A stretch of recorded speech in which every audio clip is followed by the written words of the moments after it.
Hello guys, welcome to our YouTube channel study with M. आज मैं आप सभी के लिए काफ़ी इंपॉर्टेंट वीडियो लेके आई हूँ। तो देखिए, आपके आगामी उत्तराखंड के सभी एग्जाम के रिगार्डिंग आज मैं आप सभी के लिए उत्तराखंड के मोस्ट इंपॉर्टेंट क्वेश्चंस लेके आई हूँ, जो कि आपके आगामी फॉरेस्ट गार्ड वन यूकेपीएससी द्वारा कंडक्ट कराए जाने वाले सभी एग्जाम्स के लिए इंपॉर्टेंट हैं। तो आप सभी लोग हमारे सेशन में स्टार्टिंग से लेकर एंड तक बने रहें। तो चलिए, आज के सेशन को हम स्टार्ट करते हैं। स्टार्ट करने से पहले जिन लोगों ने अभी तक हमारे YouTube channel study with M को सब्सक्राइब नहीं किया है वो सब्सक्राइब कर लें। साथ ही साथ बगल में जो बेल आइकन दिख रहा है इसे भी प्रेस कर लें, ताकि हम कोई भी वीडियो डालते हैं तो उसका नोटिफिकेशन आपके पास जल्द से जल्द पहुंच जाए। आप सभी लोग हमारे टेलीग्राम चैनल को भी ज्वाइन कर सकते हैं। ये भी स्टडी विद एम के नाम से ही बना हुआ है और टेलीग्राम चैनल पर रात को 8 बजे क्विज का भी आयोजन किया जाता है। काफ़ी इंपॉर्टेंट क्वेश्चन आपको क्विज के रूप में दिए जा रहे हैं, तो आप कोई ज्वाइन कर सकते हैं। तो चलिए, आज के सेशन को हम स्टार्ट करते हैं और इस सेशन का पहला क्वेश्चन है, राज्य के पर्वतीय क्षेत्रों की अधिकांशतः मृदा का पीएच मान है। मोस्ट इंपॉर्टेंट क्वेश्चन है। तो देखिए, राज्य के पर्वतीय क्षेत्रों की अधिकांशतः मृदा का पीएच मान है 5.5 एवं 6.5 के मध्य। ऑप्शन सी यहाँ पे आपका राइट आंसर है। नेक्स्ट क्वेश्चन देखेंगे, पर्वतीय क्षेत्रों में सीढ़ीनुमा खेती के लिए सीढ़ियाँ अधिक से अधिक जितने प्रतिशत भूमि के ढाल तक बनाई जानी चाहिए वह है। तो देखिए, पर्वतीय क्षेत्रों में सीढ़ी नुमा खेती के लिए सीढ़ियां अधिक से अधिक 15% भूमि के ढाल तक बनाई जानी चाहिए। ऑप्शन ए यहाँ पे आपका राइट आंसर है। अगला क्वेश्चन देखेंगे, निम्न में से कौन सी फसल राज्य के तराई क्षेत्र में अप्रैल माह में फूल आने की अवस्था में दिखती है? तो यहाँ पे करेक्ट आंसर क्या हो जाएगा? सूर्यमुखी। ऑप्शन सी बिल्कुल राइट आंसर है। अगला देखेंगे, राज्य के पर्वतीय क्षेत्र की कृषि में मानव श्रम का प्रमुख योगदान लगभग 60% उपलब्ध कराया जाता है। तो देखिए, राज्य के पर्वतीय क्षेत्रों की कृषि में मानव श्रम का प्रमुख योगदान लगभग 60% उपलब्ध कराया जाता है। तो यहाँ पे करेक्ट आंसर क्या हो जाएगा? महिला कर्मकारों द्वारा 60% योगदान महिला कर्मकारों द्वारा उपलब्ध कराया जाता है। ऑप्शन सी बिल्कुल राइट आंसर हो जाएगा। अगला देखेंगे, राज्य में दूध एवं दुग्ध उत्पादों को किस ब्रांड नेम से बेचा जाता है? तो देखिए, राज्य में दूध एवं दुग्ध उत्पादों को किस ब्रांड नेम से बेचा जाता है? करेक्ट आंसर है आपका आंचल ब्रांड नेम से। ऑप्शन ए बिल्कुल राइट आंसर है। अगला क्वेश्चन देखेंगे, जैव कृषि को प्रोत्साहित करने के लिए किस राज्य ने अपने को जैव राज्य घोषित किया है? तो देखिए, जैव कृषि को प्रोत्साहित करने के लिए अपने को जैव राज्य घोषित किया है उत्तराखंड राज्य ने। ऑप्शन ए यहाँ पे आपका राइट आंसर है। अगला देखेंगे, उत्तराखंड में उगाई जाने वाली फसलों की सबसे महत्वपूर्ण समूह है। तो देखिए, उत्तराखंड राज्य में उगाई जाने वाली फसलों में सबसे महत्वपूर्ण समूह कौन सा है? गेहूं, धान, मड़वा व आलू। ऑप्शन बी यहाँ पे आपका राइट आंसर है। नेक्स्ट क्वेश्चन देखेंगे,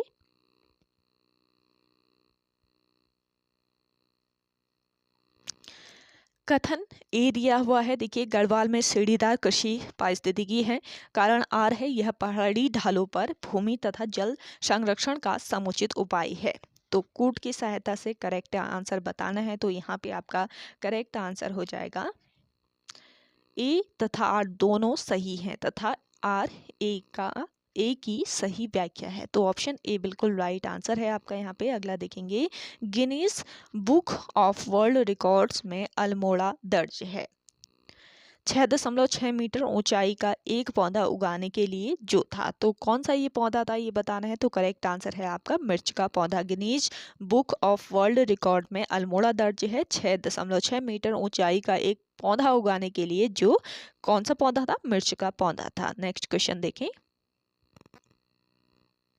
उत्तराखंड में कृषि भूमि नापने का पैमाना है। तो देखिए, उत्तराखंड में कृषि भूमि नापने का पैमाना क्या है? नाली व मुट्ठी। ऑप्शन सी बिल्कुल राइट आंसर है। अगला देखेंगे, उत्तराखंड में कृषि योग्य भूमि है लगभग। तो देखिए, उत्तराखंड राज्य में कृषि योग्य भूमि कितनी है? लगभग 13%। ऑप्शन सी यहाँ पे आपका राइट आंसर है। अगला देखेंगे, किस जिले को भारत सरकार ने लीची निर्यात जोन में सम्मिलित किया है? तो देखिए, लीची निर्यात जोन में किस जिले को सम्मिलित किया है भारत सरकार ने? तो यहाँ पे आपका करेक्ट आंसर हो जाएगा देहरादून जिले को। ऑप्शन बी यहाँ पे आपका राइट आंसर है। अगला क्वेश्चन देखेंगे, उत्तराखंड में एक नाली जमीन कितने वर्ग मीटर के बराबर होती है? तो देखिए उत्तराखंड राज्य में एक नाली जमीन जो होती है ये कितने वर्ग मीटर के बराबर होती है? 200 वर्ग मीटर के। ऑप्शन बी यहाँ पे आपका राइट आंसर है। अगला देखेंगे, कौन सा 2 वर्षीय फसल चक्र उत्तराखंड के वर्षा आश्रित क्षेत्रों में लोकप्रिय है? तो देखिए यहाँ पे आपका करेक्ट आंसर हो जाएगा धान, गेहूं, मड़वा, पड़ती। 2 वर्षीय फसल चक्र उत्तराखंड के वर्षा आश्रित क्षेत्रों में लोकप्रिय है। तो ये 2 वर्षीय फसल चक्र है धान, गेहूं, मड़वा और पड़ती। ऑप्शन सी इस क्वेश्चन का राइट आंसर है। अगला देखेंगे, उत्तराखंड में भकार का उपयोग होता है। तो देखिए उत्तराखंड राज्य में भकार का उपयोग क्यों किया जाता है? खाद्यान्न संग्रहण के लिए।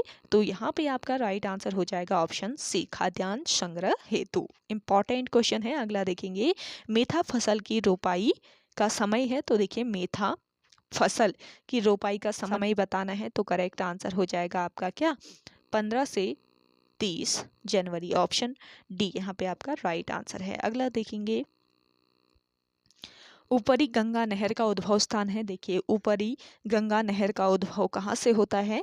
हरिद्वार से। ऑप्शन ए इस क्वेश्चन का राइट आंसर है। अगला देखेंगे, विकेट बंदोबस्त हुआ था। मोस्ट इंपॉर्टेंट है, विकेट बंदोबस्त कब हुआ था? 1863 से 1873 में हुआ था। ऑप्शन ए यहाँ पे आपका राइट आंसर है। अगला देखेंगे,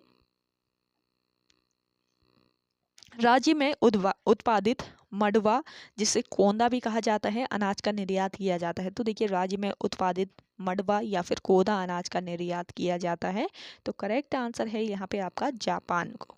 ऑप्शन बी यहाँ पे आपका राइट आंसर है। अगला देखेंगे, तकनीकी हस्तांतरण योजना के तहत 670 न्याय पंचायतों में फार्मर टू फार्मर अप्रोच कार्यक्रम शुरू किया गया।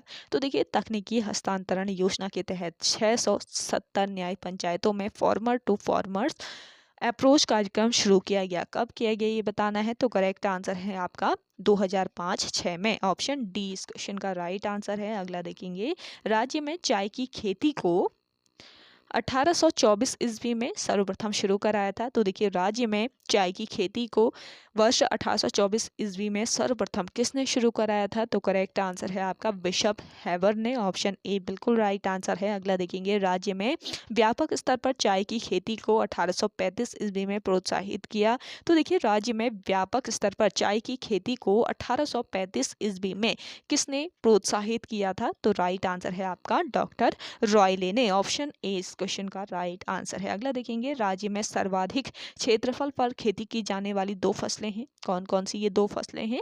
ये हैं आपके गेहूं और चावल। राज्य में सर्वाधिक क्षेत्रफल पर गेहूं और चावल की खेती की जाती है। ऑप्शन ए बिल्कुल राइट आंसर आपका हो जाएगा। नेक्स्ट क्वेश्चन देखें, निम्न में से किस फसल की खेती राज्य के पहाड़ी क्षेत्रों में की जाती है? तो देखिए राज्य के पहाड़ी क्षेत्रों में किस फसल की खेती की जाती है? झंगोरा की। ऑप्शन सी बिल्कुल राइट आंसर है। अगला देखेंगे, राज्य में सर्वाधिक कृषि योग्य भूमि है। तो देखिए राज्य में सर्वाधिक कृषि योग्य भूमि है उधम सिंह नगर जनपद में। ऑप्शन डी यहाँ पे आपका राइट आंसर है। अगला देखेंगे, राज्य में सबसे कम कृषि योग्य भूमि है। तो देखिए राज्य में सबसे कम कृषि योग्य भूमि किस जनपद में स्थित है? करेक्ट आंसर हो जाएगा रुद्रप्रयाग जनपद में। अगला देखेंगे, स्वतंत्रता के बाद राज्य में पहला भूमि बंदोबस्त हुआ। मोस्ट इंपॉर्टेंट है। तो देखिए स्वतंत्रता के बाद राज्य में पहला भूमि बंदोबस्त कब हुआ था?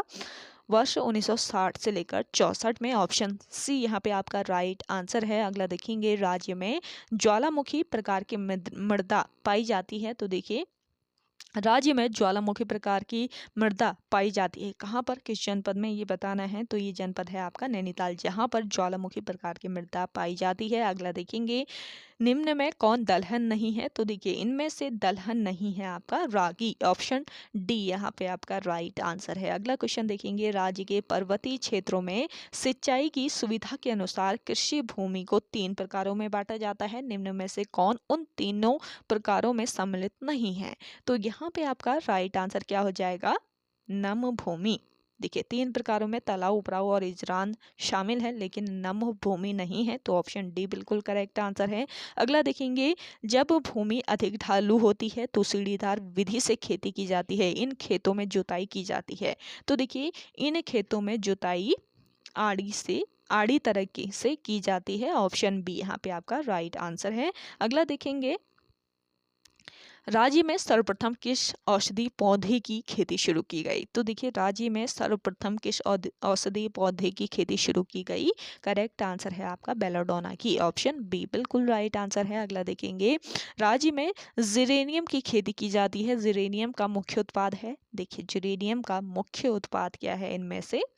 सुगंधित तेल। जिरेनियम से सुगंधित तेल बनाया जाता है। अगला देखेंगे, निम्न में से किन जिलों में चाय की खेती नहीं की जाती है? तो देखिए चाय की खेती नहीं की जाती है कहाँ पर? हरिद्वार में। ऑप्शन ए बिल्कुल राइट आंसर हो जाएगा। अगला क्वेश्चन देखेंगे, राज्य के किस जिले में एक अत्याधुनिक चाय उत्पादन इकाई की स्थापना की गई है? तो देखिए राज्य के किस जिले में? ये जिला है आपका बागेश्वर जिला, जहाँ पर एक अत्याधुनिक चाय उत्पादन इकाई की स्थापना की गई है। ऑप्शन डी यहाँ पे आपका राइट आंसर है। अगला देखेंगे, निम्न में से कौन सी मृदा उत्तराखंड राज्य में गन्ने एवं धान की पैदावार हेतु उपयुक्त है? तो देखिए ये मृदा कौन सी है ये बतानी है, तो करेक्ट आंसर हो जाएगा आपका तराई मिट्टी। ये मिट्टी है तराई मिट्टी, जो उत्तराखंड राज्य में गन्ना एवं धान की पैदावार हेतु उपयुक्त है। अगला देखेंगे, मक्का के उत्पादन में कौन सा जिला प्रथम स्थान रखता है? तो देखिए मक्का के उत्पादन में प्रथम स्थान रखता है आपका देहरादून जिला। ऑप्शन डी इस क्वेश्चन का राइट आंसर है। अगला देखेंगे, चावल का सर्वाधिक उत्पादन होता है। तो चावल का सर्वाधिक उत्पादन होता है किस जनपद में? उधम सिंह नगर जनपद में। नेक्स्ट क्वेश्चन देखेंगे, राज्य में किस प्रकार के रेशम का उत्पादन होता है? तो देखिए राज्य में किस प्रकार के मलबरी, टसर, मूंगा सभी प्रकार के रेशम का उत्पादन राज्य में किया जाता है। तो उपयुक्त तो सभी ऑप्शन डी बिल्कुल राइट आंसर है। अगला देखेंगे, रामगंगा बांध को किस नाम से जाना जाता है? तो देखिए रामगंगा जो बांध है इसे किस नाम से जाना जाता है? कालागढ़ बांध के नाम से। कालागढ़ बांध नाम से जाना जाता है किस बांध को? रामगंगा बांध को। नेक्स्ट क्वेश्चन देखेंगे, राज्य में किस स्थान पर अति हिमीकृत वीर्य उत्पादन केंद्र की स्थापना की गई है? तो देखिए राज्य में किस स्थान पर? तो यहाँ पे आपका राइट आंसर है श्यामपुर देहरादून में अति हिमीकृत वीर्य उत्पादन केंद्र की स्थापना की गई है। अगला देखेंगे, सेब के उत्पादन के लिए कौन सा जिला प्रसिद्ध है? तो देखिए सेब उत्पादन के लिए प्रसिद्ध जिला है आपका उत्तरकाशी जिला। इंपॉर्टेंट क्वेश्चन है। अगला देखेंगे, निम्न में से कौन जिला चाय उत्पादन हेतु प्रसिद्ध है? चाय उत्पादन हेतु प्रसिद्ध जिला है आपका कौन सा जिला? नैनीताल जिला। ऑप्शन बी इस क्वेश्चन का राइट आंसर हो जाएगा। अगला क्वेश्चन देखेंगे, किसका बंदोबस्त सन 80 का बंदोबस्त के नाम से प्रसिद्ध है? तो देखिए 80 का बंदोबस्त नाम से प्रसिद्ध किसका बंदोबस्त है? तो यहाँ पे आपका राइट आंसर हो जाएगा ट्रेल का। ऑप्शन बी यहाँ पे आपका राइट आंसर है। अगला देखेंगे, डेयरी शोध एवं विकास संस्थान की स्थापना कहाँ की गई है? डेयरी शोध एवं विकास संस्थान की स्थापना की गई है नैनीताल में। अगला क्वेश्चन देखेंगे, उत्तराखंड में सिंचित भूमि को कहा जाता है? मोस्ट इंपॉर्टेंट क्वेश्चन है। तो देखिए राज्य में सिंचित भूमि को क्या कहा जाता है? तलाऊ भूमि कहा जाता है। ऑप्शन सी बिल्कुल राइट आंसर है। अगला देखेंगे, उत्तराखंड में प्रथम डेयरी संघ स्थापित किया गया, ये भी आपका इंपॉर्टेंट है। तो देखिए राज्य में प्रथम डेयरी संघ कहाँ पर स्थापित किया गया? हल्द्वानी में। तो ऑप्शन डी बिल्कुल राइट आंसर आपका हो जाएगा। अगला देखेंगे, निम्न में से कौन सा चाय बागान ब्रिटिश काल से ही टी स्टेट चाय बागान के नाम से प्रसिद्ध है? तो देखिए ब्रिटिश काल से ही टी स्टेट चाय बागान के नाम से प्रसिद्ध है कौसानी, भीमताल, भोवाली सभी हैं। तो उपयुक्त तो सभी ऑप्शन डी यहाँ पे आपका राइट आंसर है। अगला देखेंगे, उत्तराखंड में कृषि योग्य भूमि का प्रतिशत है। Most important question.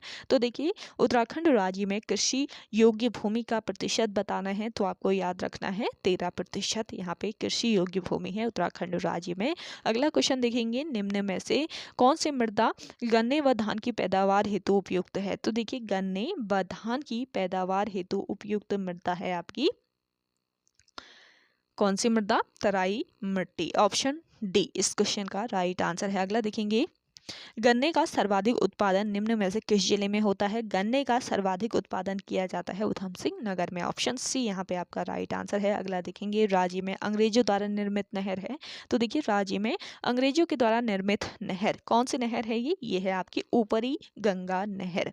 अगला क्वेश्चन है आपका, देखिए राज्य में शुद्ध सिंचन क्षमता में सर्वाधिक योगदान है? तो देखिए राज्य में शुद्ध सिंचन क्षमता का सर्वाधिक योगदान है नलकूपों का, ऑप्शन बी यहाँ पे आपका राइट आंसर है। अगला देखेंगे उत्तराखंड प्रदेश में किस फसल की पैदावार नहीं होती है? इंपॉर्टेंट क्वेश्चन है। तो देखिए उत्तराखंड प्रदेश में किस फसल की पैदावार नहीं की जाती है? नारियल की, ऑप्शन डी यहाँ पे आपका राइट आंसर है।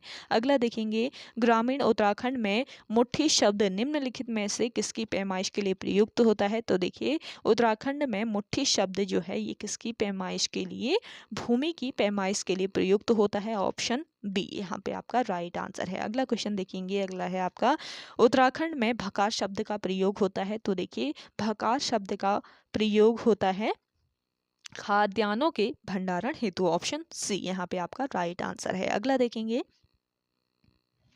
राज्य में खनन नीति की घोषणा कब की गई? तो देखिए राज्य में खनन नीति जो है इसकी घोषणा की गई है वर्ष 2001 में, ऑप्शन बी यहाँ पे आपका राइट आंसर है। अगला है राज्य के वनीय क्षेत्रों में स्थित खदानों से खनिजों का खनन निम्न में से किसके द्वारा किया जाता है? तो देखिए राज्य के वनीय क्षेत्रों में स्थित खदानों से खनिजों का खनन जो है ये किसके द्वारा किया जाता है? उत्तराखंड वन विकास निगम के द्वारा, ऑप्शन सी यहाँ पे आपका राइट आंसर है। अगला देखेंगे निम्न में से किस क्षेत्र में उत्तम कोटि के चूने पत्थर का भंडार नहीं है? तो यहाँ पे आपका राइट आंसर हो जाएगा क्या? देवलधारी क्षेत्र, ऑप्शन डी यहाँ पे आपका राइट आंसर है। अगला क्वेश्चन देखेंगे निम्न में से किस खनिज का उपयोग सौंदर्य प्रसाधन साबुन आदि बनाने में किया जाता है? तो देखिए कौन सा ये खनिज है जिसका उपयोग सौंदर्य प्रसाधन साबुन आदि बनाने में किया जाता है? तो करेक्ट आंसर हो जाएगा आपका टाल्क, ऑप्शन सी बिल्कुल राइट आंसर है। अगला देखेंगे सहस्त्रधारा प्रपात के जल में मिलता है? तो देखिए सहस्त्रधारा प्रपात के जल में क्या मिलता है? यहाँ पे आपका करेक्ट आंसर है गंधक, ऑप्शन बी इस क्वेश्चन का राइट आंसर हो जाएगा। अगला देखेंगे राज्य में सर्वाधिक संगमरमर भंडारण वाला जिला कौन सा है? तो देखिए राज्य में सर्वाधिक संगमरमर भंडारण वाला जिला है आपका कौन सा जिला? देहरादून जिला। नेक्स्ट क्वेश्चन देखेंगे क्रीम रंग का भारी व सख्त प्रकार के चूने का भंडार है? तो देखिए क्रीम रंग का भारी व सख्त प्रकार के चूने का भंडार है कौन सा क्षेत्र? मसूरी क्षेत्र। मसूरी क्षेत्र जो है ये क्रीम रंग का भारी व सख्त प्रकार के चूने का भंडार है। अगला देखेंगे नैनीताल के कालाढूंगी व रामगढ़ क्षेत्र में मिलता है? तो देखिए नैनीताल के कालाढूंगी व रामगढ़ क्षेत्र में क्या मिलता है? करेक्ट आंसर है आपका लोहा, ऑप्शन ए बिल्कुल राइट आंसर है। अगला देखेंगे निम्न में से सीसा का अयस्क है? तो देखिए इनमें से सीसा का अयस्क बताना है तो करेक्ट आंसर हो जाएगा आपका सिलिका सैंड। अगला देखेंगे निम्न में से किसका उपयोग तापरोधी के रूप में किया जाता है? तो देखिए तापरोधी के रूप में किसका उपयोग किया जाता है? करेक्ट आंसर हो जाएगा आपका एस्बेस्टॉस का, ऑप्शन सी बिल्कुल राइट आंसर है। अगला देखेंगे निम्न में से किसका उपयोग स्नेहक के रूप में किया जाता है? तो देखिए स्नेहक के रूप में किसका प्रयोग किया जाता है? यहाँ पे आपका राइट आंसर है ग्रेफाइट का। अगला क्वेश्चन देखेंगे चूना पत्थर निम्न में से किस चट्टान का उदाहरण है? मोस्ट इंपॉर्टेंट क्वेश्चन है। तो देखिए चूना पत्थर जो है ये किस चट्टान का उदाहरण है? ये क्वेश्चन आईओ के द्वारा अक्सर पूछा जाता है, इसको बिल्कुल अच्छे से पढ़ लीजिए।